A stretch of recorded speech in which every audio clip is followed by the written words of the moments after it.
If you're someone who values being able to think independently, then you should be troubled by the fact that your brain operates all too much like ChatGPT. I'm going to explain how that undermines your ability to think for yourself, and I'll also give you a key way to change that. Let's first understand how ChatGPT thinks. ChatGPT is one of several artificial intelligences that's called a large language model, or LLM. All LLMs use bulk sources of language, like articles and blogs they find on the internet, to find trends in what words are most likely to follow other words. To do so, they identify keywords that stand out as most likely to trigger other words. Those keywords are called tokens. Tokens are the words that cue the LLM to look for other words. So, as a simple example for the sake of argument, let's say we ask an LLM, what do politicians care about most? When the LLM receives that question, it creates two tokens, politicians and care. The rest of the words are irrelevant. Then the LLM scours the internet for its two tokens. Though I did not run this through an LLM, it might find that the words most likely to follow the sequence politicians care are constituents, money, and good publicity. But because LLMs only return what is probabilistically likely to follow what it identifies as its tokens, then an LLM probably would not come up with politicians care about moon rocks, because the internet does not already have many sentences where the words moon rocks follow the token sequence politicians and care. Thus, LLMs, though referred to as artificial intelligence, really are not intelligent at all, at least not in this particular respect. They really just quickly scour the internet for words that are statistically likely to follow other token words, and they really cannot determine the particular value, correctness, or importance of the words that follow those tokens. In other words, they cannot drum up a smart, clever, unique, or original idea.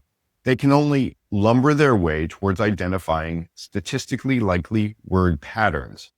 If we were to write enough articles that said politicians care about moon rocks, the LLMs would return moon rocks as the answer to what politicians care about, even though that's really nonsensical.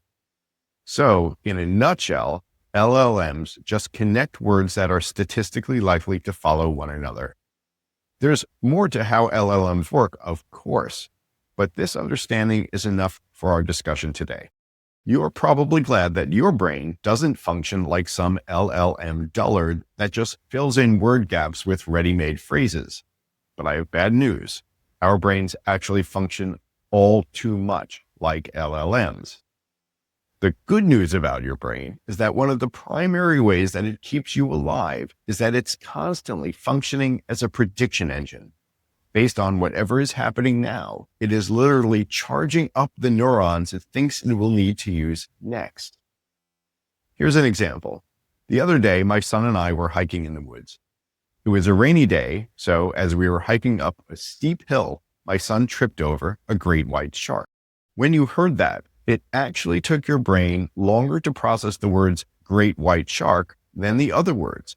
That's because when your brain heard the word tripped, it charged up neurons for other words likely to follow, words like log and rock, but it did not charge up neurons for words like great white shark. In fact, your brain is constantly predicting in so many ways that it is impossible to find them all here. But one additional way in terms of visual cues is particularly interesting. If you read the word math, your brain actually charges up networks to read words that look similar, such as mat, month, and mast. But it does not charge up networks for words that look very different, words like engineer. Interestingly, you've probably seen the brain's power as a prediction engine meet utter failure. If you've ever been to a surprise party where the guest of honor was momentarily speechless, then you've seen what happens to the prediction engine when it was unprepared for what would happen next. The guest of honor walked into their house, expecting, for the sake of argument, to be greeted by their dog or to go to the bathroom, but not by a house full of people. So their brain literally had to switch functions, and it took it a couple of seconds to do so. It had to switch from what it expected to do when it got home to the surprise party. But the greater point about how your brain operates like ChatGPT should be becoming clear. If we return to my hiking example, where I said, my son and I were hiking and he tripped over a blank, then we see that your brain also essentially used tokens like ChatGPT to predict the words that would come next.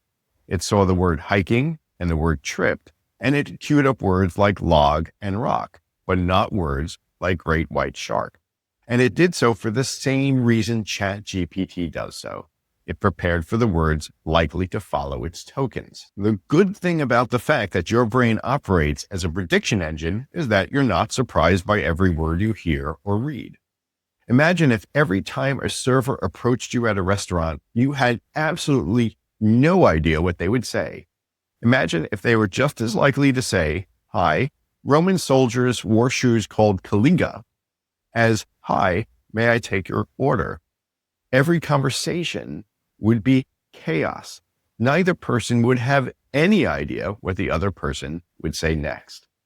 So, the fact that your brain charges up neurons for words it expects to use is good in one sense, but have you stopped to ask what makes it charge up certain words instead of others? Where does it get the words it charges up to use next? If I ask you to complete this sentence, all politicians are blank, what words immediately spring to mind? Where did those words come from? If you reflect for a moment, you'll probably realize that most of the words to follow come from things you've heard on social media or major media. You might even be able to identify the particular sources from which you heard those particular words. And here's the problem. If your brain operates as a prediction engine, and if that prediction engine charges up neurons for words that it expects to follow other word tokens, and if the words it charges up come from sources like social media, then how can you think that you're really thinking for yourself? In many ways, you're actually not. Your brain, like every brain, adopts ready-made word sequences that it regularly hears. If, for example, you engage with a lot of conservative news sources, then your brain will finish the sentence, "All progressives are blank," differently than if you engage a lot of progressive sources, and vice versa. And doing that means that you're probably not thinking independently, or at least not as independently as you could be. Even though it's not possible to fully break free of our brain's reliance on the words it frequently engages, it is possible to think much more independently than most people, and it's not even all that difficult. To do that, start challenging the pre-prepared language and ideas that your brain generates. Remember, whenever you hear some words, your brain already prepared other words. So if you want to think better, then do not accept the words that your own brain wants to use. Instead, challenge your brain's selection of words by consciously considering other words instead. For example, let's say I ask you to complete this sentence. All politicians are blank. And let's say, to keep it very simple, that your next word is liars. Liars is the word your brain hands you. Instead, start to challenge that exact word, liars, with other words. For instance, you might ask yourself, is liars really the right word, or is it more accurate to say that I think politicians are dishonest? After all, they might be dishonest in ways that do not involve lies. Or do I mean that they aren't as much dishonest or liars, but narcissists or opportunists who exist in a corrupt system? See, even though we do find some general truth in the idea that politicians are liars, when we consider other words, we actually begin to think. We think for ourselves. We consider the words that outside sources have embedded in our brains. So maybe, even though we do think that politicians sometimes lie, we also realize, as we consider it more deeply, that liars isn't the best word for them. Instead, we might figure out that Narcissist might be even more accurate, or at least be another word needed to complete the greater thought. So don't let your brain just follow its tokens to ready-made language from social media and major media. Take the words that your prediction engine generates and consciously challenge those words with other words. Then you'll think for yourself amidst a world of people who not only use ChatGPT, but who also think like it.